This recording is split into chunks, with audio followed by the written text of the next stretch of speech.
Ogden Nash was born in 1902 and he died in 1971. This poem was written in 1935 and it's called Columbus.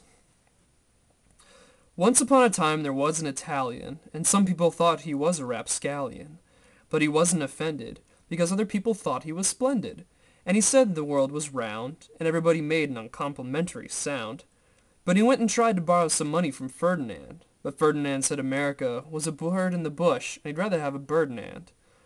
But Columbus's brain was fertile, it wasn't arid, and he remembered that Ferdinand was married. And he thought, there's no wife like an misunderstood one, because if her husband thinks something is a terrible idea, she's bound to think it a good one.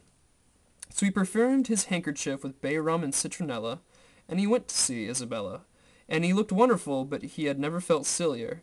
And she said, I can't place the face, but the aroma is familiar. And Columbus didn't say a word. All he said was, I'm Columbus, the 15th century Admiral Byrd. And just as he thought, her disposition was very malleable, and she said, here are my jewels. And she wasn't penurious like Cornelia, the mother of the Gracchi. She wasn't referring to her children. No, she was referring to her jewels, which were very, very valuable. So Columbus said, somebody show me the sunset, and somebody did, and he said so for it. And he discovered America, and they put him in jail for it.